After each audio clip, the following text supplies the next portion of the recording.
여러분, 제가 유난을 떤 것도 아닙니다. 그저 손주 준호가 강아지를 발로 걷어찼길래 저는 딱 한마디 했을 뿐입니다. 준호야, 그러면 안 돼. 생명도 아프단다. 정말 조용히 평범하게 타일렀을 뿐이었습니다. 그런데 그 말을 들은 며느리가 제 머리채를 확 잡고 소리쳤습니다. 어머니가 뭔데 우리 애를 훈육해요. 이 집에서 꺼지세요. 두피가 찢어지는 듯한 고통과 함께 제 몸이 뒤로 휘청거렸습니다. 71 평생을 살아오면서 이런 치욕은 처음이었습니다. 그 순간 저는 깨달았습니다. 이 집에서 제가 참고 살아온 모든 세월이 완전히 폐륜으로 무너질 수 있는 상황이라는 거요. 며느리의 진짜 목표는 제가 아니라 제 재산이었다는 것도요. 그래서 저는 결심했습니다. 오늘부터 이 집 전부 뒤집는다. 강남 아파트 15억 전세금, 그동안 퍼부은 모든 지원금 단 한 푼도 남김없이 회수하겠다고 말입니다. 머리채를 잡힌 할머니가 어떻게 며느리를 무릎 꿇게 만들었는지 지금부터 그 통쾌한 복수극이 시작됩니다. 대체 무슨 일이 있었던 걸까요? 저는 71 평생을 성실하게 살아온 평범한 할머니입니다. 남편과 사별한 지 벌써 10년이 넘었고 혼자서 작은 부동산 임대업으로 생계를 꾸려왔습니다. 제 인생의 전부는 아들이었고 그 아들이 결혼해서 낳은 손주 준호는 제게 있어 마지막 남은 기쁨이자 희망이었습니다. 준호는 올해 6살입니다. 통통한 볼에 커다란 눈망울을 가진 그야말로 천사 같은 아이였습니다. 제가 준호를 얼마나 사랑했는지 어떻게 표현해야 할까요? 준호가 태어났을 때 저는 기쁨에 울었고 준호의 첫걸음을 봤을 때도 울었으며 준호가 할미하고 저를 처음 불렀을 때도 눈물을 흘렸습니다. 제 인생의 모든 의미가 그 작은 아이에게 쏟아져 있었다고 해도 과언이 아니었습니다. 아들 부부가 맞벌이를 하다 보니 자연스럽게 준호의 육아는 제 몫이 되었습니다. 저는 기꺼이 그 역할을 받아들였습니다. 아침 6시에 일어나 아들네 집으로 가서 준호를 깨우고 밥을 먹이고 유치원에 데려다주고 다시 데려오고 간식을 챙겨주고 놀아주고 저녁 식사를 준비하고 그렇게 하루하루를 준호와 함께 보냈습니다. 며느리는 처음부터 제게 차갑게 대했습니다. 결혼식 때부터 느꼈던 그 냉기는 시간이 지나도 녹지 않았습니다. 아니, 오히려 더 차갑게 얼어붙어 갔습니다. 며느리는 제가 준비한 음식에 대해 짜다, 맵다, 별로다라는 평가만 했고 제가 청소한 것에 대해서도 여기는 왜 안 닦았어요? 먼지가 남아있네요 라는 지적만 했습니다. 감사하다는 말은 단 한 번도 들어본 적이 없었습니다. 하지만 저는 참았습니다. 며느리가 워낙 바쁘고 스트레스가 많으니까 이해해야 한다고 스스로를 달랬습니다. 그리고 무엇보다 준호가 있었으니까요. 준호만 보면 모든 게 괜찮아졌습니다. 준호의 웃음소리 하나면 하루의 피로가 다 날아갔습니다. 그날도 평범한 하루였습니다. 2024년 11월의 어느 화창한 오후였습니다. 저는 준호를 유치원에서 데려온 후 거실에서 함께 놀고 있었습니다. 며느리는 재택근무를 하느라 방에 들어가 있었고 아들은 아직 퇴근하지 않은 상태였습니다. 거실 한쪽에는 며느리가 키우는 작은 강아지가 있었습니다. 포메라니안 종으로 이름은 초코였습니다. 눈망울이 크고 털이 복슬복슬한 정말 귀여운 강아지였습니다. 초코는 평소에도 제 곁에 자주 와서 졸곤 했는데 그날도 제 무릎 위에 올라와 새근새근 자고 있었습니다. 준호는 장난감 자동차를 가지고 놀다가 갑자기 초코에게 관심을 보였습니다. 할미, 초코 자고 있어? 하고 물어보더니 초코에게 다가왔습니다. 저는 초코 자고 있으니까 조용히 해야 해라고 말했습니다. 그런데 그 순간 준호가 갑자기 발을 들어 초코의 옆구리를 찼습니다. 툭 하는 소리와 함께 초코가 놀라서 깨어나며 깽깽 하고 비명을 질렀습니다. 초코는 제 무릎에서 떨어져 바닥으로 굴러떨어졌고 겁에 질린 표정으로 구석으로 도망쳤습니다. 저는 너무 놀랐습니다. 준호가 왜 그런 행동을 했는지 이해할 수 없었습니다. 평소에 착하고 순한 아이였는데 왜 갑자기 강아지를 발로 찬 걸까요? 저는 당황했지만 침착하게 준호에게 말했습니다. 준호야, 그러면 안 돼. 초코도 아프단다. 생명은 소중한 거야. 정말 조용히 부드럽게 말했습니다. 화를 낸 것도 아니고 소리를 지른 것도 아니었습니다. 그저 손주가 잘못된 행동을 했을 때 할머니로서 당연히 해야 할 훈육이었습니다. 아주 짧은, 아주 평범한, 아주 당연한 한마디였습니다. 그런데 그 순간 방 안에 있던 며느리가 문을 확 열고 나왔습니다. 며느리의 얼굴은 이미 분노로 일그러져 있었습니다. 뭐라고 하셨어요, 지금? 며느리가 날카로운 목소리로 물었습니다. 저는 당황하면서도 대답했습니다. 아, 준호가 강아지를 발로 차서 그러면 안 된다고 말했을 뿐이에요. 며느리는 저에게 다가왔습니다. 그 표정이 제가 평생 본 적 없는 무서운 표정이었습니다. 눈에는 증오가 가득했고 입술은 부들부들 떨리고 있었습니다. 어머니가 뭔데? 우리 준호한테 감히 훈육하려고 해요. 며느리의 목소리는 점점 커졌습니다. 저는 놀라서 뒤로 물러서려 했지만 며느리는 이미 제 앞까지 와 있었습니다. 그리고 그 순간 상상도 못했던 일이 벌어졌습니다. 며느리가 갑자기 제 머리채를 확 잡아당겼습니다. 톡! 저는 비명을 질렀습니다. 두피가 찢어지는 듯한 고통이 머리 전체를 휘감았습니다. 며느리의 손에는 힘이 가득했고 제 머리카락이 뜯겨나가는 것 같았습니다. 저는 고통에 몸을 뒤틀었지만 며느리는 놓아주지 않았습니다. 이 집에서 당장 꺼지세요. 어머니가 뭔데 우리 애한테 이래라 저래라 해요. 준호는 우리 아이예요. 어머니 손주 아니에요. 며느리는 계속 소리를 지르면서 제 머리채를 잡아당겼습니다. 저는 고통과 굴욕으로 눈물이 쏟아졌습니다. 71 평생을 살아오면서 이런 치욕을 당해본 적이 없었습니다. 남편에게도 시어머니에게도 그 누구에게도 이런 대접을 받아본 적이 없었습니다. 엄마, 엄마, 그만해. 준호가 울면서 소리쳤습니다. 준호는 겁에 질려 울고 있었고 초코도 구석에서 떨고 있었습니다. 며느리는 마침내 제 머리채에서 손을 떼었습니다.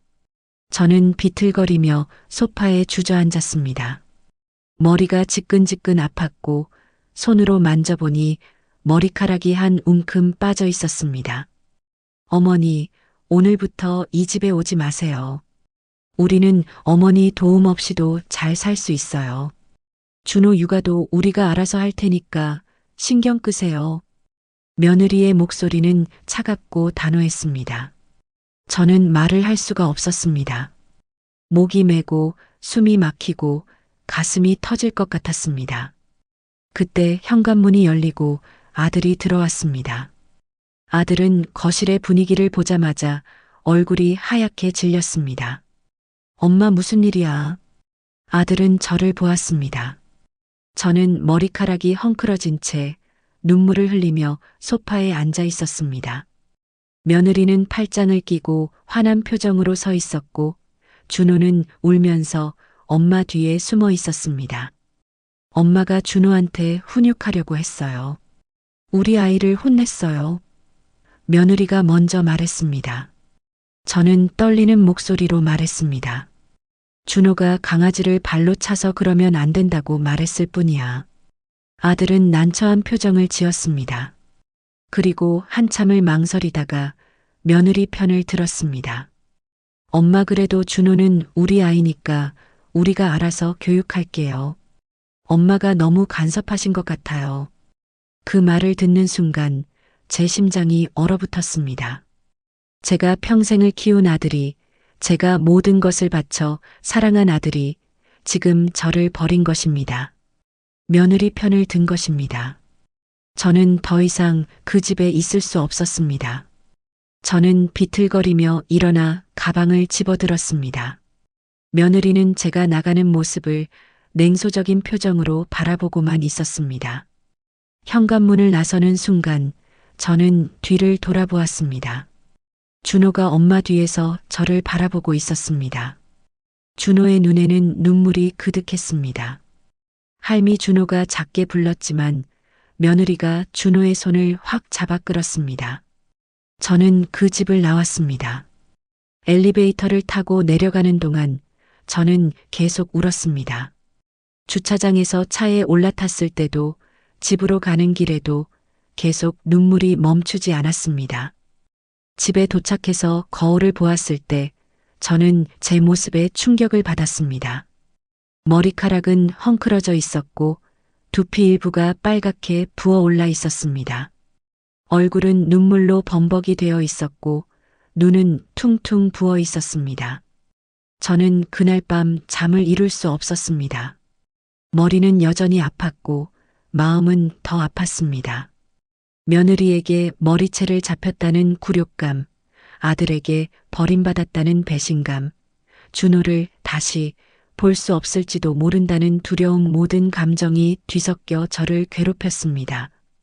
하지만 밤이 깊어갈수록 슬픔과 분노 속에서 또 다른 감정이 싹트기 시작했습니다. 그것은 바로 냉정한 각성이었습니다. 저는 제 인생을 돌아보기 시작했습니다. 아들에게 얼마나 많은 것을 해주었는지, 며느리에게 얼마나 많은 것을 베풀어 주었는지, 준호를 위해 얼마나 많은 시간을 희생했는지 모든 것이 주마등처럼 지나갔습니다. 아들이 결혼할 때 저는 강남의 아파트 한 채를 사주었습니다. 당시 시세로 12억이 넘는 아파트였습니다. 제 평생 모은 재산의 대부분을 쏟아부은 것이었습니다. 내가 행복하게 살았으면 좋겠다는 마음 하나로 준 것이었습니다. 준호가 태어났을 때도 마찬가지였습니다. 돌잔치 비용부터 시작해서 양육비, 유치원비, 온갖 장난감과 옷가지까지 제가 얼마나 많은 돈을 쓴 것인지 계산조차 할 수 없었습니다. 그리고 작년에는 며느리가 투자를 하고 싶다며 전세금을 요구했을 때 저는 15억을 내주었습니다. 제가 가지고 있던 부동산을 담보로 대출을 받아서까지 마련한 돈이었습니다. 이 모든 것을 저는 기꺼이 했습니다. 사랑하는 아들과 손주를 위해서라면 무엇이든 할 수 있다고 생각했습니다. 그런데 그들이 저에게 준 것은 무엇이었습니까? 감사는커녕 무시와 모욕과 폭력이었습니다. 며느리는 제 머리채를 잡았고 아들은 제 편을 들지 않았습니다. 그 순간 저는 깨달았습니다. 제가 그동안 착각하고 있었다는 것을, 제가 가족이라고 생각했던 그들은 사실 저를 가족으로 생각한 적이 없었다는 것을, 그들에게 저는 그저 돈과 노동력을 제공하는 도구에 불과했다는 것을. 새벽 4시 저는 침대에서 일어나 책상 앞에 앉았습니다. 그리고 펜을 들어 종이에 적기 시작했습니다. 내가 아들에게 준 것들의 목록. 강남 아파트 12억, 전세금 15억, 결혼비용 3천만 원, 신혼살림 비용 2천만 원, 준호 돌잔치 비용 1천만 원, 그 외 각종 생활비 지원 및 육아노동력. 계산기를 두드리다 보니 제가 그동안 아들에게 쏟아부은 돈과 노동력은 상상을 초월했습니다. 금액으로만 따져도 30억은 좋게 넘었고 육아와 가사노동까지 계산하면 그 가치는 헤아릴 수 없었습니다. 그리고 저는 결심했습니다. 이제 끝이다. 이제는 내가 받을 차례다. 저는 그날 새벽 변호사 사무실 예약을 잡았습니다. 그리고 아들에게 문자 메시지를 보냈습니다. 오늘부터 나는 너희 집에 가지 않는다. 준호 육아도 밥도 청소도 모두 내 몫이다. 그리고 곧 변호사를 통해 연락이 갈 것이다. 문자를 보내고 나니 마음이 한결 가벼워졌습니다. 이제 시작이었습니다. 제 존엄을 되찾고 제가 베푼 모든 것을 회수하는 복수의 시작이었습니다. 그날 아침 저는 평소보다 일찍 일어났습니다. 아니, 정확히 말하자면 잠을 거의 자지 못했습니다. 머리는 여전히 욱신거렸고 거울을 보니 두피에 붉은 자국이 선명하게 남아 있었습니다. 하지만 제 마음은 어제와 달리 흔들리지 않았습니다. 오히려 차갑고 단단하게 굳어 있었습니다. 오전 9시 저는 서울 서초구에 있는 법무법인 정의를 찾았습니다. 이 법무법인은 제 지인의 소개로 알게 된 곳으로 가족법과 재산 분쟁에 특화되어 있다는 평판이 자자했습니다. 접수 데스크에서 제 이름을 말하자 곧 한 변호사가 나와 저를 상담실로 안내했습니다. 변호사는 40대 후반으로 보이는 여성이었습니다. 김지연 변호사. 그녀는 차분하면서도 날카로운 인상을 풍기는 사람이었습니다. 상담실에 앉자마자 그녀가 물었습니다. 어떤 일로 오셨나요? 저는 잠시 망설였습니다. 어디서부터 어떻게 설명해야 할까요? 하지만 곧 마음을 가다듬고 입을 열었습니다. 며느리에게 머리채를 잡혔습니다. 그리고 제가 평생 모은 재산을 모두 회수하고 싶습니다. 김지연 변호사는 놀란 기색 없이 천천히 고개를 끄덕였습니다. 그녀는 노트북을 열고 메모를 시작했습니다. 자세히 말씀해 주시겠어요? 처음부터 천천히요. 저는 모든 것을 털어놓았습니다. 아들이 결혼할 때 준 강남 아파트 이야기, 준호가 태어난 후 제가 해온 육아와 가사노동, 며느리의 차갑고 무례한 태도, 15억의 전세금을 빌려준 이야기, 그리고 어제 벌어진 끔찍한 사건까지. 말을 하는 동안 눈물이 또다시 쏟아졌지만 저는 참았습니다. 이제 울 시간이 아니었습니다. 김 변호사는 제 이야기를 모두 듣고 난 후 잠시 생각에 잠겼습니다. 그리고 입을 열었습니다. 의뢰인님께서 아드님에게 준 재산들이 증여인지 빌려준 것인지가 중요합니다.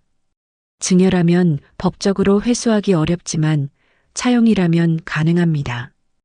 혹시 당시 계약서나 차용증을 작성하셨나요? 저는 고개를 저었습니다. 아닙니다. 그냥 아들이니까 당연히 주는 거라고 생각했어요. 김 변호사는 한숨을 쉬었습니다. 그렇다면 조금 복잡해지겠네요. 하지만 불가능한 건 아닙니다. 먼저 몇 가지를 확인해야 합니다. 강남 아파트의 경우 명의가 누구로 되어 있나요? 아들 명의입니다. 전세금 15억은 어떻게 전달하셨나요? 제 계좌에서 며느리 계좌로 이체했습니다. 기록은 남아 있어요. 김 변호사의 표정이 조금 밝아졌습니다. 그거라도 다행입니다. 이체 기록이 있다면 이것이 단순 증여가 아니라 차용이었다고 주장할 수 있습니다. 특히 의뢰인님께서 그 돈을 마련하기 위해 부동산 담보대출을 받으셨다면 더욱 설득력이 있습니다. 그렇습니다. 제 부동산을 담보로 대출받아서 준 돈이에요. 그리고 며느리가 투자하고 싶다고 했을 때 저는 분명히 말했어요. 나중에 돌려줘야 한다고요. 김 변호사는 메모를 계속했습니다. 좋습니다. 그렇다면 이것은 명백히 차용입니다. 그리고 머리채를 잡힌 사건의 경우 이것은 폭행죄에 해당합니다. 혹시 증거가 있으신가요? 사진이나 녹음 같은 거? 저는 고개를 저었습니다. 아무것도 없어요. 너무 갑작스러운 일이라. 두피 상처는 아직 남아 있나요? 네, 붉게 부어올라 있어요. 그럼 지금 바로 병원에 가서 진단서를 받으세요. 그리고 사진도 찍으세요. 이것이 증거가 됩니다. 그리고 혹시 당시 현장에 있던 사람이 또 있나요? 손주 준호가 있었어요. 그리고 강아지도. 김 변호사는 고개를 끄덕였습니다. 준호 군이 증언할 수 있을 만한 나이인가요? 6살이에요. 6살이라면 법정 증언은 어렵겠네요. 하지만 괜찮습니다. 진단서만 있어도 충분합니다. 김 변호사는 잠시 멈췄다가 조심스럽게 물었습니다. 의뢰인님, 정말로 끝까지 가실 건가요? 이 싸움은 가족 관계를 완전히 파괴할 수도 있습니다. 아드님과의 관계, 손주와의 관계 모두 끝날 수 있어요. 저는 단호하게 대답했습니다. 이미 끝났습니다. 며느리가 제 머리채를 잡는 순간 모든 게 끝난 거예요. 저는 제 존엄을 지키고 싶습니다. 그리고 제가 평생 모은 재산을 지키고 싶어요. 김 변호사는 저를 오랫동안 바라보았습니다. 그리고 고개를 끄덕였습니다. 알겠습니다. 그렇다면 저희가 도와드리겠습니다. 먼저 며느리를 상대로 폭행죄로 고소하겠습니다. 그리고 아드님과 며느리를 상대로 15억 원의 반환 소송을 제기하겠습니다. 강남 아파트의 경우는 조금 더 복잡하지만 증여 취소 소송을 시도해 볼 수 있습니다. 증여 취소요? 네. 민법에는 증여자의 생계 곤란이나 수증자의 배은망덕 행위를 이유로 증여를 취소할 수 있는 조항이 있습니다. 며느리가 의뢰인님께 폭행을 가한 것은 명백한 배은망덕 행위입니다. 이것을 근거로 증여 취소를 청구할 수 있어요. 저는 희망이 보이기 시작했습니다. 정말 가능한가요? 보장할 수는 없습니다. 하지만 시도해 볼 가치는 충분합니다. 특히 의뢰인님의 경우 증거와 정황이 명확합니다. 며느리의 폭행, 의뢰인님의 희생적인 육아 노동, 그리고 그에 대한 냉대와 학대 이 모든 것이 배은망덕 행위의 증거가 됩니다.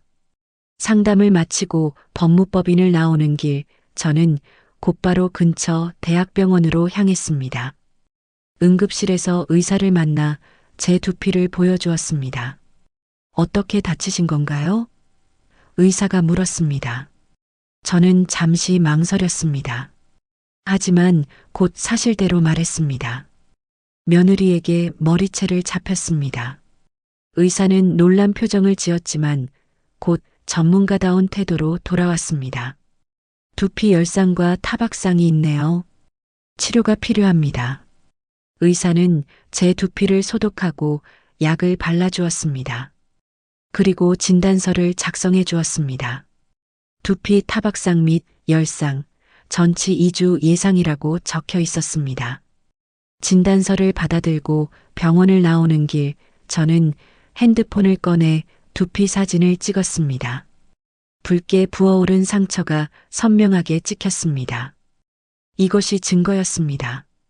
제가 당한 폭력의 증거였습니다. 그날 오후 저는 집으로 돌아와 아들에게 전화를 걸었습니다. 아들은 어색한 목소리로 전화를 받았습니다. 엄마, 나 오늘 변호사 만나고 왔다. 그리고 병원에도 다녀왔어. 전화기 너머로 아들이 숨을 들이마시는 소리가 들렸습니다. 엄마, 그게 무슨... 너희 집에 가겠다. 오늘 저녁 7시에. 엄마, 지금 우리 집은 좀... 7시에 간다. 꼭 있어라. 저는 전화를 끊었습니다. 손이 떨렸지만 마음은 확고했습니다. 오후 내내 저는 준비를 했습니다. 변호사가 정리해준 서류들을 파일에 넣고 지난 몇 년간의 은행 거래 내역을 출력했습니다. 아들에게 이체한 모든 기록, 며느리에게 보낸 15억의 이체 내역, 제가 대출받은 기록, 모든 것이 명확하게 남아 있었습니다. 저녁 7시 저는 아들네 아파트 앞에 섰습니다. 초인종을 누르자 아들이 문을 열어주었습니다. 아들의 얼굴은 창백했고 눈가에는 다크서클이 짙게 깔려 있었습니다. 거실로 들어가니 며느리가 소파에 앉아 있었습니다. 며느리는 저를 보자마자 비웃듯이 코웃음을 쳤습니다. 어머니, 오셨네요. 무슨 일로 오신 거예요? 저는 며느리를 똑바로 바라보았습니다. 그리고 가져온 파일을 탁자 위에 내려놓았습니다. 오늘부터 내가 이 집에 더 이상 오지 않겠다. 며느리는 어깨를 으쓱했습니다. 그래요?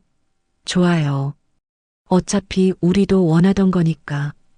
그리고 너희에게 준 모든 것을 돌려받겠다. 그 말에 거실의 분위기가 얼어붙었습니다. 아들이 놀라서 물었습니다. 엄마, 그게 무슨 말이야? 저는 파일을 열어 서류를 하나씩 꺼내기 시작했습니다. 이것은 내가 너에게 준 강남 아파트 구입 내역이다. 12억. 이것은 며느리에게 이체한 15억 원의 기록이다. 이것은 내가 그 돈을 마련하기 위해 받은 대출 기록이다.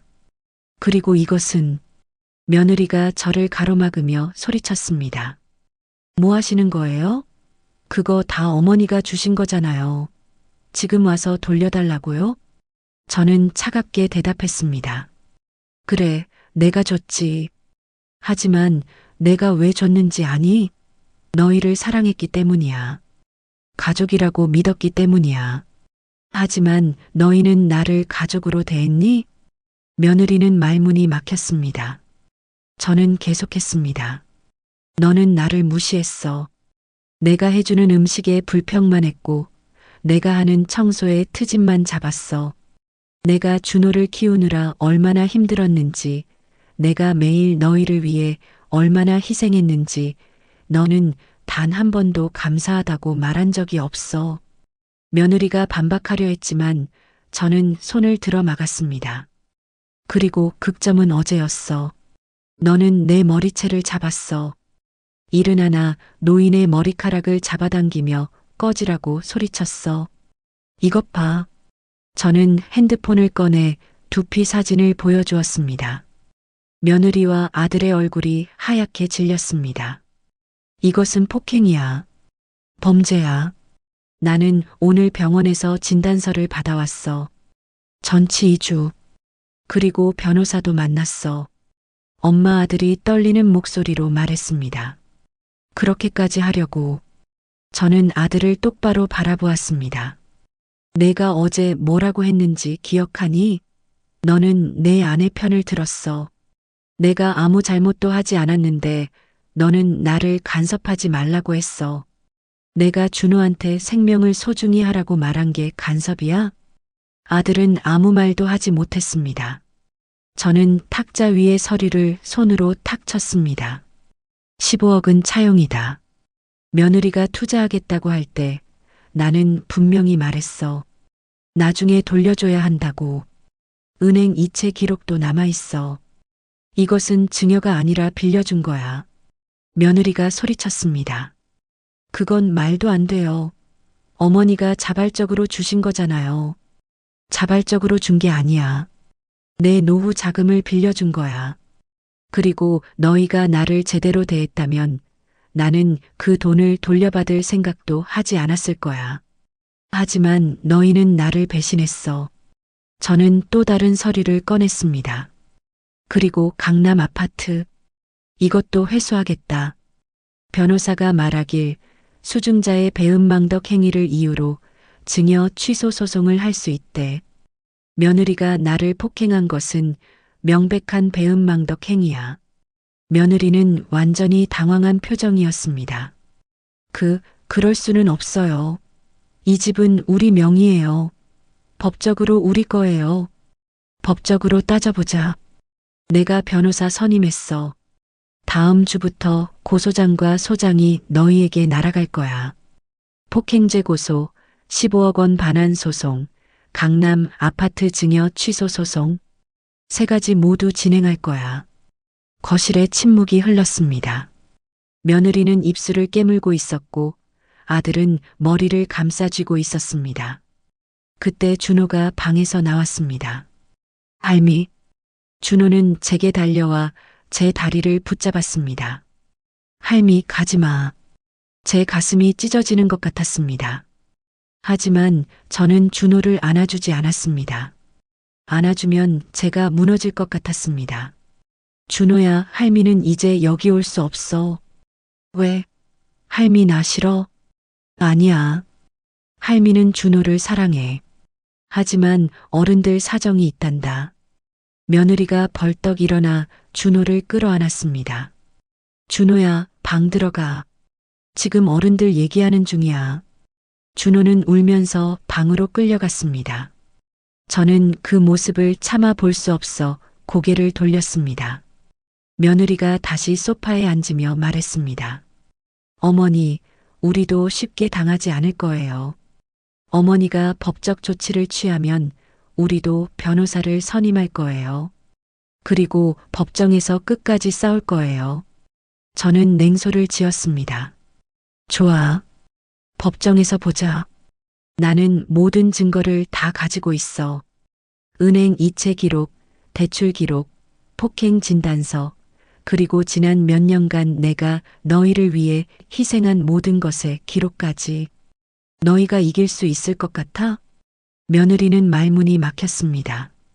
그녀의 자신감이 조금씩 무너지는 게 보였습니다. 저는 마지막으로 말했습니다. 그리고 한 가지 더. 오늘부터 준호 육아는 너희 몫이야.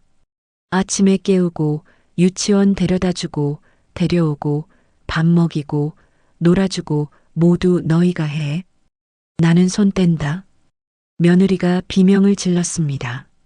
어떻게 그럴 수 있어요? 준호는 어머니 손주잖아요. 저는 차갑게 대답했습니다. 어제 너는 뭐라고 했지? 준호는 우리 아이지. 어머니 손주가 아니다라고 했잖아. 그래, 너희 아이 맞아.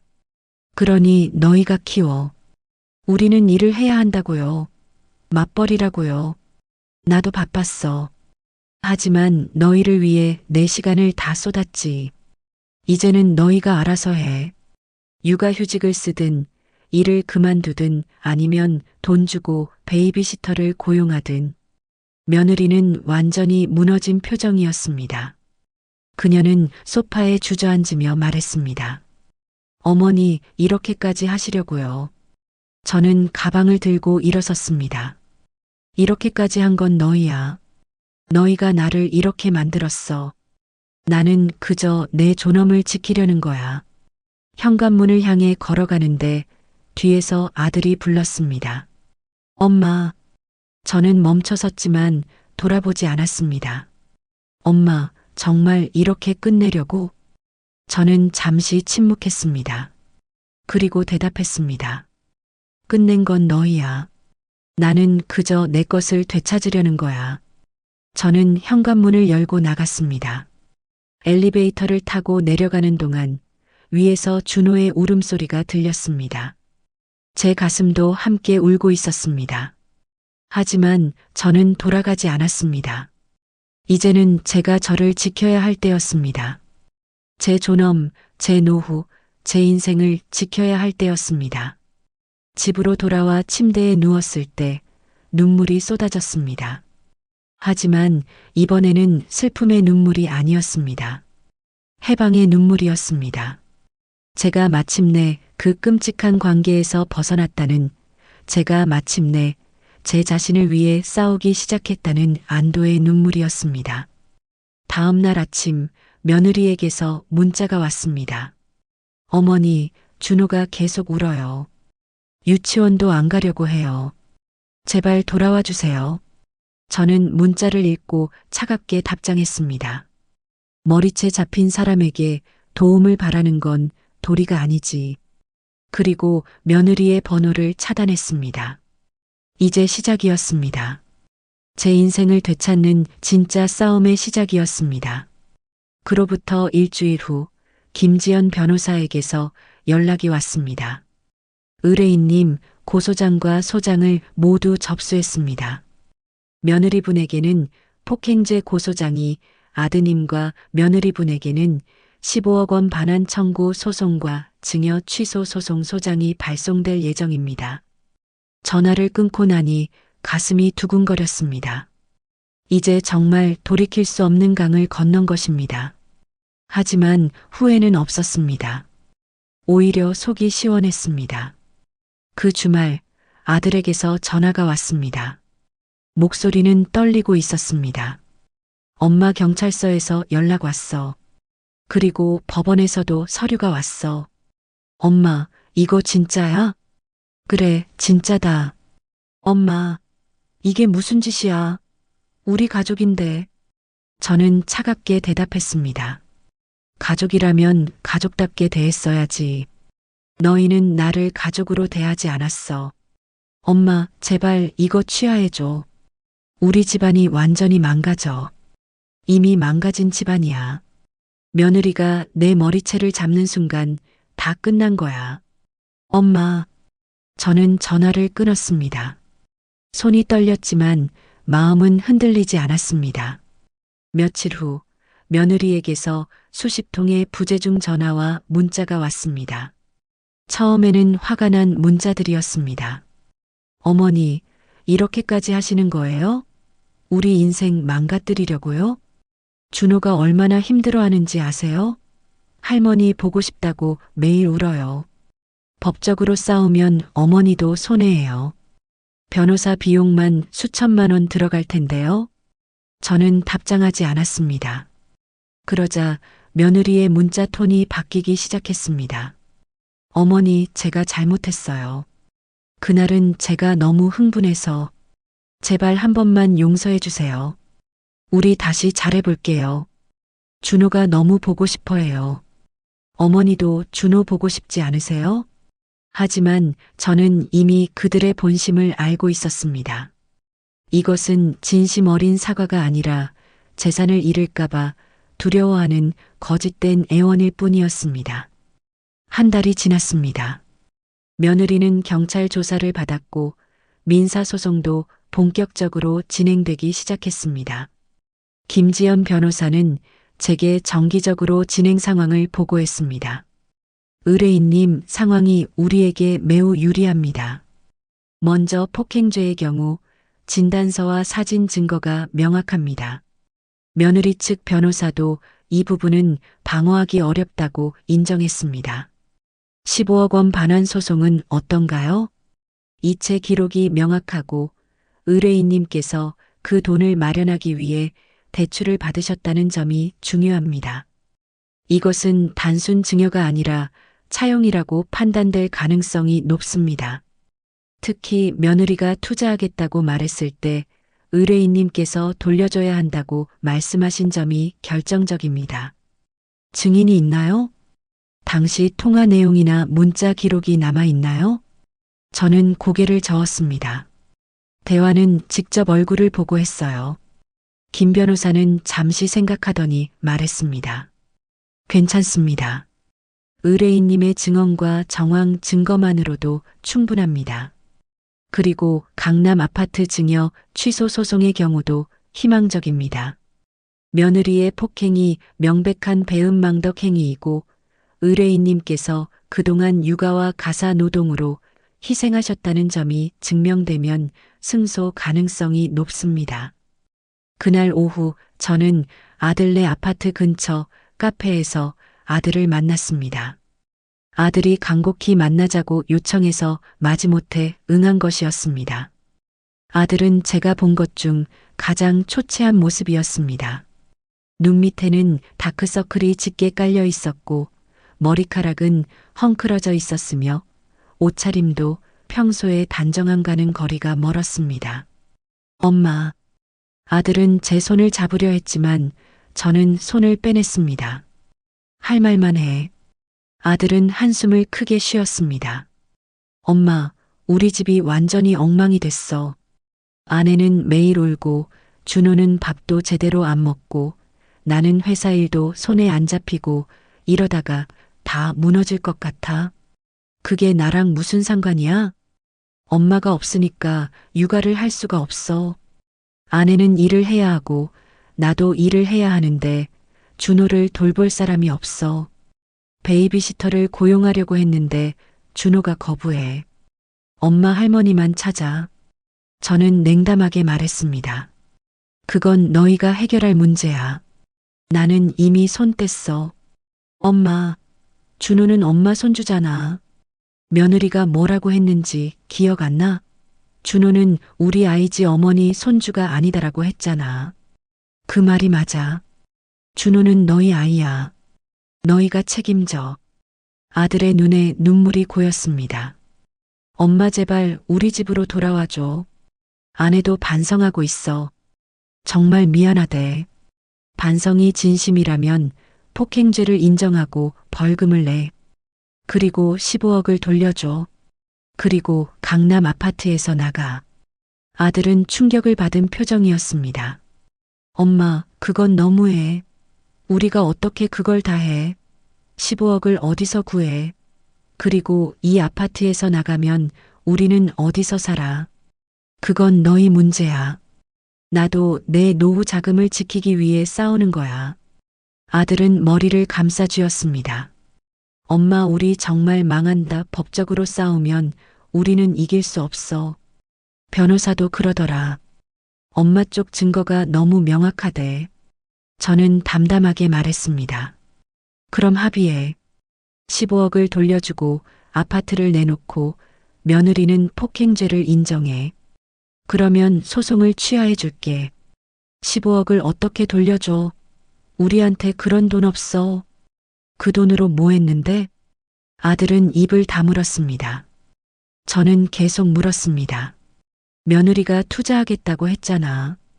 어디에 투자했어? 주식? 부동산? 아니면 사업? 아들은 한참을 망설이다가 작게 말했습니다. 아내 친정에 빌려줬어. 저는 귀를 의심했습니다. 뭐라고? 아내 오빠가 사업을 한다고 자금이 필요하다고 그래서 빌려줬어. 엄마가 준 15억 중에 10억을 빌려줬어. 저는 어이가 없어서 웃음이 나왔습니다. 내 돈을 며느리 친정에 빌려줬다고? 그것도 10억을? 미안해. 엄마, 나도 몰랐어. 아내가 알아서 처리한 거야. 나머지 5억은? 그건 아파트 인테리어하고 차 바꾸고 해외여행 가고 그렇게 썼어. 저는 분노가 치밀어 올랐습니다. 제가 평생 모은 돈을 대출까지 받아가며 빌려준 돈을 그들은 그렇게 함부로 써버린 것입니다. 며느리 친정에 10억을 빌려주고 나머지는 사치에 써버리다니. 그 10억 돌려받을 수 있어? 아들은 고개를 저었습니다. 아내 오빠 사업이 망했어. 지금 파산 직전이래. 저는 일어섰습니다. 그럼 법정에서 보자. 나는 한 푼도 양보하지 않을 거야. 엄마. 저는 카페를 나왔습니다. 뒤에서 아들이 불렀지만 돌아보지 않았습니다. 2달이 더 지났습니다. 소송은 계속 진행되었고 며느리와 아들은 점점 더 궁지에 몰렸습니다. 김지연 변호사는 제게 좋은 소식을 전했습니다. 의뢰인님, 상대 측에서 합의를 제안해 왔습니다. 어떤 조건으로요? 15억 중 10억은 당장 돌려주기 어려우니 강남 아파트를 넘기겠다고 합니다. 아파트 시세가 현재 13억 정도니까 나머지 2억은 분할 상환하겠다고 하네요. 저는 잠시 생각했습니다. 폭행죄는요? 며느리가 인정하고 벌금형을 받겠다고 합니다. 다만 집행유예를 요청하고 있습니다. 아파트는 언제 넘겨주나요? 합의가 성립되면 즉시 명예 이전을 진행하겠다고 합니다. 저는 변호사에게 물었습니다. 이 조건 받아들이는 게 좋을까요? 김 변호사는 신중하게 대답했습니다. 객관적으로 봤을 때 나쁘지 않은 조건입니다. 소송을 끝까지 가면 승소 가능성은 높지만 시간이 오래 걸리고 상대편이 재산을 은닉할 가능성도 있습니다. 지금 아파트를 확보하시는 게 안전할 수 있습니다. 저는 고개를 끄덕였습니다. 좋아요. 그 조건으로 합의하겠습니다. 단 아파트 명의 이전이 완료될 때까지는 소송을 취하하지 않는다는 조건을 붙이세요. 알겠습니다. 일주일 후 합의가 성립되었습니다. 며느리는 경찰서에서 폭행 사실을 인정하고 벌금 200만 원을 납부했습니다. 그리고 강남 아파트는 제 명의로 이전되었습니다. 명의 이전이 완료된 날 저는 변호사 사무실에서 서류를 받아들었습니다. 강남 아파트, 제가 아들에게 줬던 그 아파트가 다시 제 이름으로 돌아온 것입니다. 김지연 변호사가 악수를 청했습니다. 축하드립니다, 의뢰인님. 좋은 결과를 얻으셨네요. 감사합니다, 변호사님. 변호사님이 아니었다면 불가능했을 겁니다. 의뢰인님께서 증거를 잘 준비해 오셔서 가능했습니다. 그리고 무엇보다 흔들리지 않고 끝까지 가셨기 때문입니다. 저는 고개를 끄덕였습니다. 정말 쉽지 않은 싸움이었습니다. 밤마다 준호 생각에 잠을 이루지 못했고 아들에 대한 미련으로 마음이 흔들릴 때도 많았습니다. 하지만 저는 끝까지 버텼습니다. 그날 오후 저는 강남 아파트를 방문했습니다. 현관문을 열고 들어서니 아파트는 텅 비어 있었습니다. 아들과 며느리는 이미 짐을 모두 빼고 나간 후였습니다. 거실을 걸어다니며 둘러보았습니다. 제가 사준 이 아파트, 아들 부부가 행복하게 살기를 바라며 평생 모은 돈을 쏟아부어 사준 이 집이 다시 제 것이 된 것입니다. 창문을 열고 밖을 내다보았습니다. 한강이 보이는 멋진 전망이었습니다. 저는 깊게 숨을 들이마셨습니다. 이 집에서의 새로운 삶이 시작되는 것입니다. 며칠 후 이사를 했습니다. 제 오래된 집을 정리하고 강남 아파트로 이사를 했습니다. 가구를 새로 들이고 인테리어도 제 취향대로 바꿨습니다. 예전에 며느리가 화려하게 꾸며놓았던 것들을 모두 치우고 단정하고 편안한 스타일로 바꿨습니다. 이사한 첫날 밤, 저는 거실 소파에 앉아 따뜻한 차를 마셨습니다. 조용하고 평화로웠습니다. 누구의 눈치도 보지 않아도 되고 누구의 비위도 맞추지 않아도 되는 이 고요함이 너무나 소중했습니다. 그때 초인종이 울렸습니다.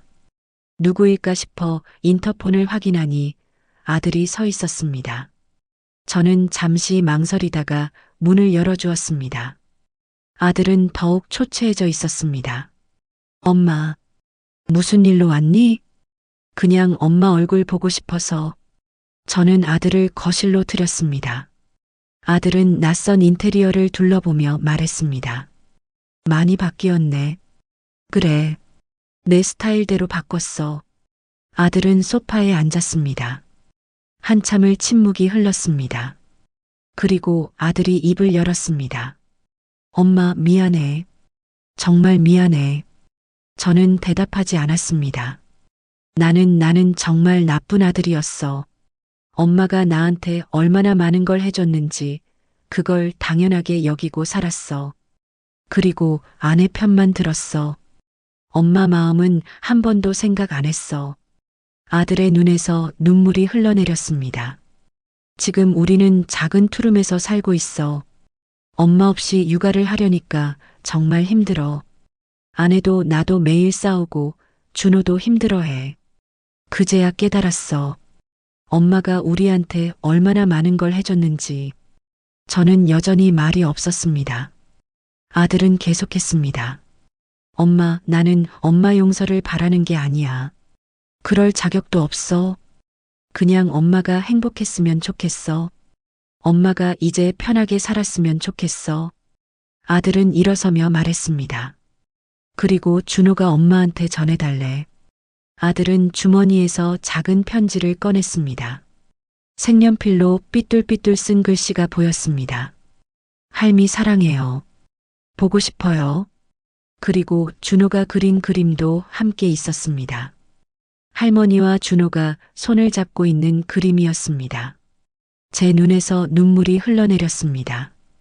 처음으로 이 긴 싸움을 시작한 이후 처음으로 저는 눈물을 참지 못했습니다. 아들은 조용히 문을 향해 걸어갔습니다. 엄마, 건강하세요. 그리고 정말 미안해요. 문이 닫히고 저는 혼자 남았습니다. 준호의 편지와 그림을 보며 저는 한참을 울었습니다. 준호가 보고 싶었습니다. 준호를 안아주고 싶었습니다. 하지만 저는 알고 있었습니다. 그렇게 되면 다시 예전으로 돌아갈 것이라는 걸. 그들에게 이용당하고 무시당하고 결국 머리채를 잡히는 그 굴욕으로 돌아갈 것이라는 걸. 그날 밤 저는 결심했습니다. 준호는 사랑하지만 그들과의 관계는 여기까지라고. 제 존엄이 무너지는 것보다 이 거리를 유지하는 게 낫다고. 나머지 2억 원은 아들이 약속대로 분할 상환하기 시작했습니다. 매달 1,000만 원씩 꼬박꼬박 제 계좌로 입금되었습니다. 아들은 더 이상 연락하지 않았고 저도 연락하지 않았습니다.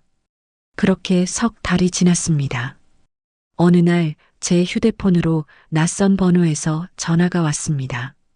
여보세요? 어머니 저예요. 며느리예요.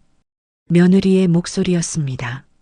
하지만 예전의 그 거만하고 차가운 목소리가 아니었습니다. 떨리고 초라하고 눈물 섞인 목소리였습니다. 무슨 일이야? 어머니 제발 한 번만 만나주세요. 할 말이 있어요. 저는 거절하려 했지만 며느리의 절박한 목소리에 마음이 흔들렸습니다. 언제 어디서? 내일 오후 2시 어머니 아파트 근처 카페에서. 다음 날 저는 약속 장소로 갔습니다. 며느리는 이미 와 있었습니다. 그녀는 제가 본 것 중 가장 초라한 모습이었습니다. 화장기 없는 얼굴, 푸석한 피부, 헝클어진 머리. 예전에 그 화려하고 도도한 모습은 온데간데 없었습니다. 며느리는 저를 보자마자 눈물을 흘렸습니다. 어머니, 할 말이 뭔지 말해봐. 며느리는 한참을 울다가 입을 열었습니다. 어머니, 제가 잘못했습니다. 정말 잘못했어요. 며느리는 무릎을 꿇었습니다. 카페 한가운데서 사람들이 보는 앞에서 며느리는 제 앞에 무릎을 꿇고 울부짖었습니다. 어머니를 그렇게 대한 제가 짐승만도 못했어요. 어머니 머리채를 잡다니 저는 정말 나쁜 사람이에요. 용서해 주세요, 어머니. 주변 사람들이 쳐다보기 시작했습니다. 저는 당황했지만 며느리를 일으키지 않았습니다. 며느리는 계속 울면서 말했습니다. 어머니가 우리한테 얼마나 많은 걸 해주셨는지 이제야 알았어요. 육아가 이렇게 힘든 줄 몰랐어요. 준호를 돌보는 게 이렇게 어려운 줄 몰랐어요. 어머니는 그걸 매일 하셨잖아요. 감사하다는 말 한마디 없이도. 며느리는 가방에서 봉투를 꺼냈습니다. 이건 제가 모은 돈이에요. 1,000만 원이에요. 많지 않지만 어머니께 빚진 마음에 조금이라도 갚고 싶어서. 저는 봉투를 받지 않았습니다. 그 돈은 내가 가져. 나는 이미 받을 건 다 받았어. 어머니. 저는 며느리를 똑바로 바라보며 말했습니다. 너는 나한테 사과하려고 온 게 아니야. 뭔가 부탁하려고 온 거지? 며느리는 고개를 숙였습니다. 어머니 준호를 다시 봐주실 수 있으세요? 준호가 너무 힘들어해요. 할머니 보고 싶다고 매일 울어요. 저는 한숨을 쉬었습니다. 역시 그랬습니다. 진심 어린 사과가 아니라 또다시 제 희생을 바라는 부탁이었습니다. 안 돼. 나는 더 이상 너희 가족이 아니야. 어머니. 저는 일어섰습니다. 너는 아직도 모르는구나. 진짜 문제가 뭔지. 너는 지금도 내 편이만 생각하고 있어. 내가 준호를 돌봐주면 내가 편하니까 그래서 이러는 거잖아. 며느리는 아무 말도 하지 못했습니다. 저는 마지막으로 말했습니다. 너희가 정말 반성했다면 나한테 부탁하지 말고 너희 스스로 해결해. 그게 부모의 책임이야. 저는 카페를 나왔습니다. 뒤에서 며느리가 울부짖는 소리가 들렸지만 저는 돌아보지 않았습니다. 그날 밤 저는 강남 아파트 거실에 앉아 한강을 바라보았습니다. 복수는 끝났습니다. 제가 빼앗긴 것을 되찾았고 제 존엄도 지켰습니다. 하지만 마음 한구석은 여전히 아팠습니다. 준호가 보고 싶었습니다. 하지만 저는 알고 있었습니다. 이것이 최선이라는 것을. 제가 다시 그들에게 돌아가면 모든 것이 원점으로 돌아갈 것이라는 것을. 저는 제 인생을 되찾았습니다. 그리고 이제 저를 위해 살기로 했습니다. 강남 아파트에서의 새로운 삶이 시작된 지 한 달이 지났습니다. 처음에는 적응하기 힘들었습니다. 너무 조용했습니다. 아침에 일어나도 준호를 깨울 필요가 없었고 아침 식사를 준비할 필요도 없었습니다. 유치원에 데려다 줄 필요도 며느리의 눈치를 볼 필요도 없었습니다. 이 고요함이 처음에는 낯설었습니다. 마치 무언가 빠진 것 같은 공허함이 느껴졌습니다. 밤이면 준호 생각에 잠을 이루지 못하는 날도 많았습니다. 준호의 웃음소리가 그리웠고 준호가 할미하고 부르던 그 목소리가 귓가에 맴돌았습니다. 하지만 시간이 지나면서 저는 이 고요함의 가치를 깨닫기 시작했습니다. 이것은 공허함이 아니라 평화였습니다. 누구의 눈치도 보지 않고 누구에게도 이용당하지 않고 오직 저 자신을 위해 살 수 있는 자유였습니다. 어느 아침 저는 평소보다 늦게까지 잠을 잤습니다. 시계를 보니 오전 9시였습니다. 예전 같았으면 벌써 아들네 집에 가서 준호를 깨우고 아침을 먹이고 있을 시간이었습니다. 하지만 지금은 아무도 저를 재촉하지 않았습니다. 저는 천천히 침대에서 일어나 커튼을 열었습니다. 햇살이 방 안으로 쏟아져 들어왔습니다. 한강이 아침 햇살에 반짝이며 빛나고 있었습니다. 저는 창가에 서서 한참 동안 그 풍경을 바라보았습니다. 나는 지금 행복한가? 스스로에게 물어보았습니다. 대답은 명확하지 않았습니다. 준호가 그리웠고 가끔은 아들도 보고 싶었습니다. 하지만 동시에 이 평화로운 아침이 너무나 소중했습니다. 이 모순된 감정들이 제 안에서 공존하고 있었습니다. 그날 오후 저는 오랜만에 친구 미선을 만났습니다. 미선은 제 고등학교 동창으로 평생을 함께 지내온 친구였습니다. 우리는 한남동의 한 카페에서 만났습니다. 언니 정말 대단해. 그렇게 깔끔하게 정리하다니. 미선은 제 이야기를 다 듣고 나서 감탄했습니다. 저는 지난 몇 달간의 일들을 모두 털어놓았습니다. 대단한 게 아니야. 그냥 더 이상 참을 수 없었을 뿐이야. 그래도 쉽지 않았을 거야. 손주를 포기하는 게 얼마나 힘든 일인데. 저는 커피잔을 들며 말했습니다. 포기한 게 아니야. 그냥 거리를 둔 거지. 준호를 사랑하는 마음은 여전해. 하지만 그 사랑 때문에 내가 무너질 수는 없어. 미선은 고개를 끄덕였습니다. 맞아. 언니는 잘한 거야. 그 며느리는 정말 너무했어. 시어머니 머리채를 잡다니 그게 사람이 할 짓이야? 우리는 한참 동안 이야기를 나눴습니다. 미선은 자신의 며느리 이야기도 했습니다. 물론 미선의 며느리는 제 며느리만큼은 아니었지만 그래도 시어머니와 며느리 사이에 미묘한 긴장감은 있다고 했습니다. 우리 세대는 참 힘들어. 아이들 다 키워놓고 나니 이제는 손주 육아를 해야 하잖아. 그것도 공짜로. 미선의 말에 저는 쓴웃음을 지었습니다. 맞아. 우리는 언제쯤 우리 인생을 살 수 있을까? 언니는 지금부터 언니 인생 사는 거잖아. 부러워, 진짜. 헤어질 때 미선이 제 손을 꼭 잡으며 말했습니다.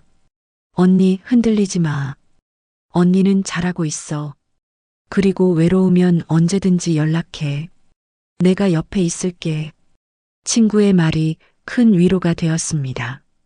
집으로 돌아오는 길, 저는 혼자가 아니라는 것을 깨달았습니다. 제 곁에는 저를 이해하고 지지해주는 사람들이 있었습니다. 그날 저녁, 저는 요가 수업을 등록했습니다. 평생 제 몸을 돌볼 시간이 없었는데, 이제는 건강을 챙겨야겠다는 생각이 들었습니다. 또 근처 문화센터에서 진행하는 서예 강좌에도 등록했습니다. 젊었을 때 관심이 있었지만 바빠서 배우지 못했던 것이었습니다. 새로운 것들을 시작하면서 저는 점점 활력을 되찾아갔습니다. 요가 수업에서 만난 비슷한 나이의 여성들과 친해졌고 서예 강좌에서는 마음의 평화를 찾았습니다. 붓으로 글씨를 쓰는 시간은 명상 같았습니다. 모든 잡념이 사라지고 오직 지금 이 순간에 집중할 수 있었습니다. 2달이 더 지났습니다. 어느 토요일 오후 저는 아파트 근처 한강공원을 산책하고 있었습니다. 날씨가 좋았고 많은 사람들이 나와 있었습니다. 자전거를 타는 사람들, 조깅하는 사람들, 돗자리를 펴고 앉아 있는 가족들. 그리고 그때 저는 그들을 봤습니다.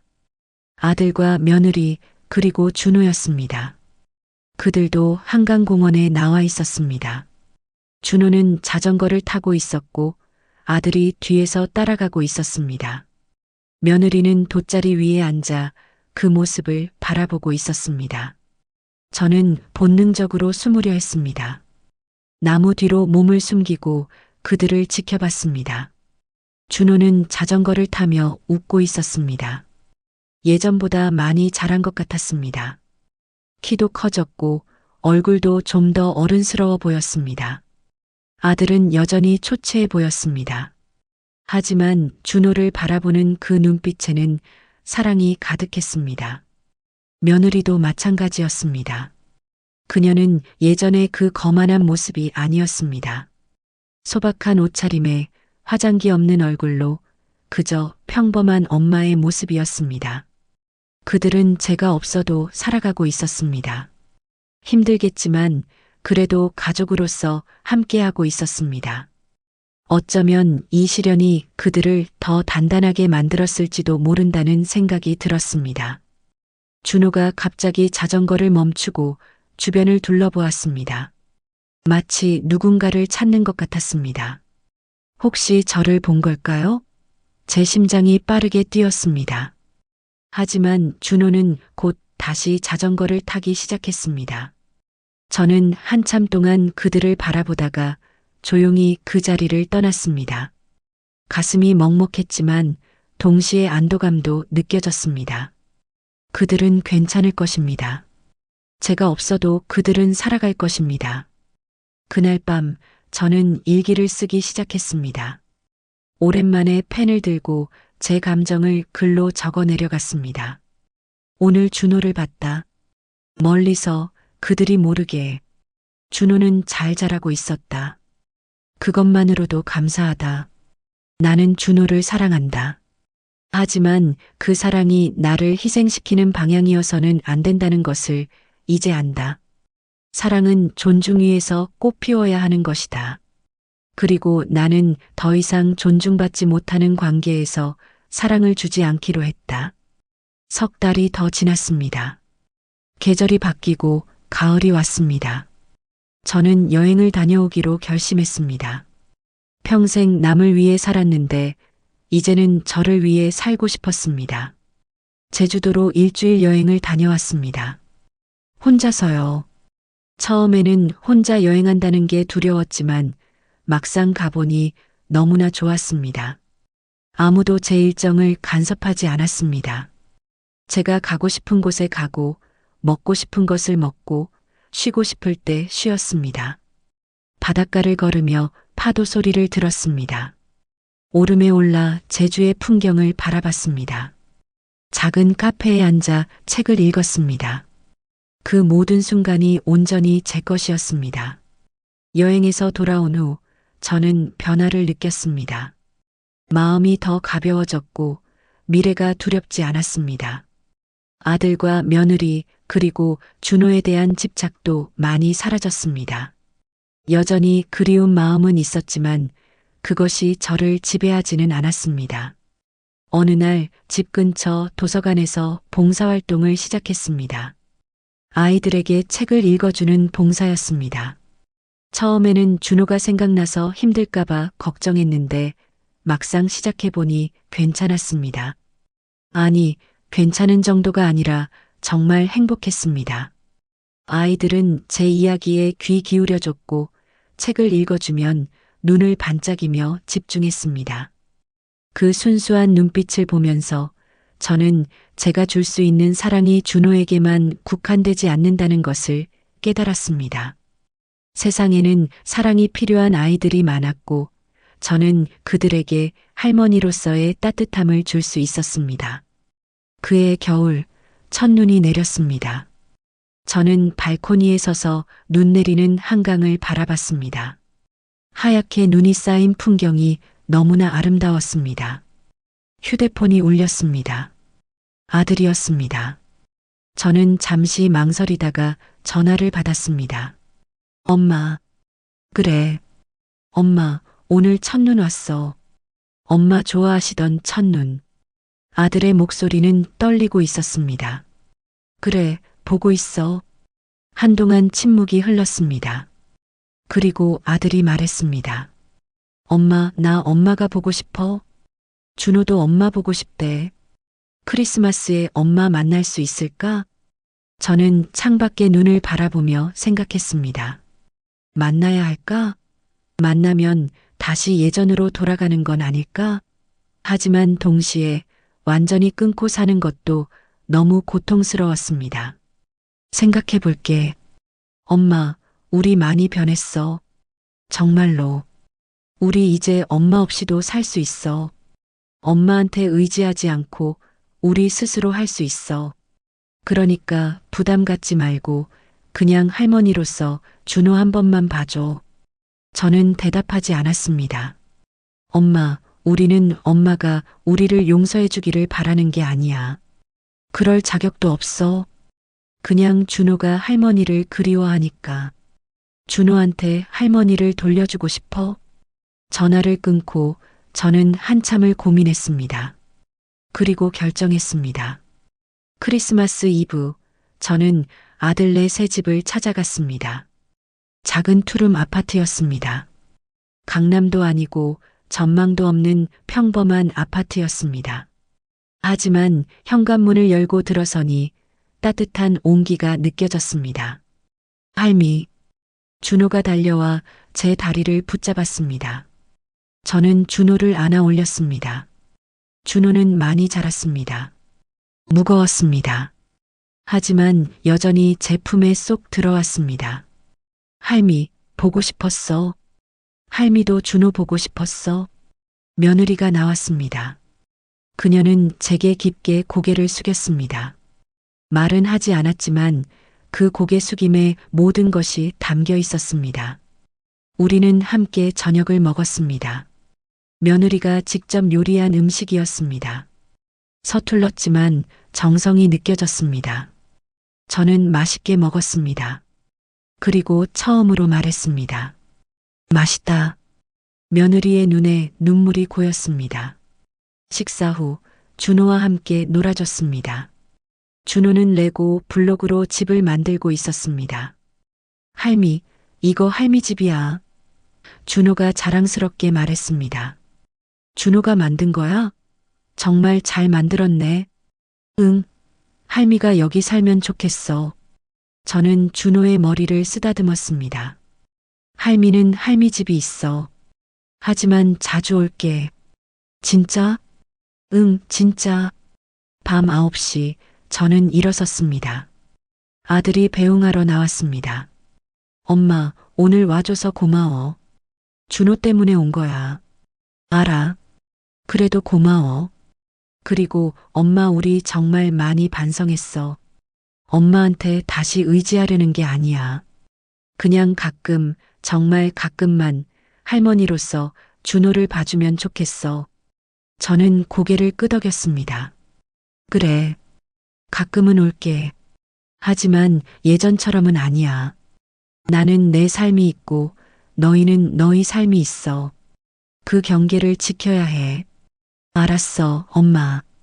엘리베이터를 타고 내려가는데 뒤에서 준호의 목소리가 들렸습니다. 할미, 다음에 또 와. 저는 돌아보며 손을 흔들었습니다. 준호도 손을 흔들었습니다. 집으로 돌아오는 차 안에서 저는 복잡한 감정을 느꼈습니다. 준호를 만나서 행복했지만 동시에 불안하기도 했습니다.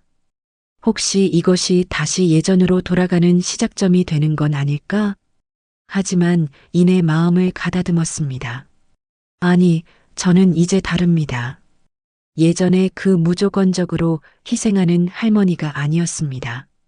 저는 이제 제 가치를 알고 제 삶을 소중히 여기는 사람이었습니다. 경계를 지킬 수 있는 힘이 있었습니다. 그 후로 저는 한 달에 한두 번 정도 준호를 만났습니다. 항상 짧게 두세 시간 정도만 만났습니다. 준호와 놀아주고 이야기를 나누고 그리고 집으로 돌아왔습니다. 며느리는 저에게 육아를 부탁하지 않았고 저도 그들의 삶에 간섭하지 않았습니다. 이제 1년이 지났습니다. 며느리가 제 머리채를 잡은 그날로부터 정확히 1년이 지난 것입니다. 저는 강남 아파트 거실에 앉아 있습니다. 제가 되찾은 이 집에서 제가 되찾은 제 인생을 살고 있습니다. 요가도 하고 서예도 하고 도서관 봉사도 하고 가끔 여행도 다니고 친구들도 만나고 그리고 가끔 정말 가끔 준호도 만납니다. 제 삶은 더 이상 누군가를 위한 희생으로 채워지지 않습니다. 제 삶은 이제 제 것입니다. 저는 더 이상 누군가의 비위를 맞추거나 눈치를 보지 않습니다. 저는 저를 존중하고 저를 사랑합니다. 머리채를 잡혔던 그날의 굴욕은 잊을 수 없습니다. 하지만 그 굴욕이 저를 깨우쳤습니다. 제가 얼마나 소중한 존재인지, 제 존엄이 얼마나 중요한지 깨닫게 해주었습니다. 저는 며느리를 용서했을까요? 아직 잘 모르겠습니다. 완전히 용서했다고 말할 수는 없습니다. 하지만 분노는 사라졌습니다. 이제는 그저 담담합니다. 아들과의 관계도 마찬가지입니다. 예전처럼 가까운 사이는 아닙니다. 하지만 적어도 서로를 존중하는 거리를 유지하고 있습니다. 오늘 저녁 미선과 저녁 약속이 있습니다. 그리고 내일은 제주도 여행을 예약했습니다. 이번에는 일주일이 아니라 보름 동안 다녀올 예정입니다. 저는 지금 조용하고 평온히 살고 있습니다. 더 이상 누군가의 비위나 눈치를 보지 않습니다. 그리고 이렇게 말할 수 있습니다. 나를 짐짝 취급하고 머리채를 잡았던 자들에게는 눈물보다 돈으로 가르치는 것이 가장 확실한 참교육이었습니다.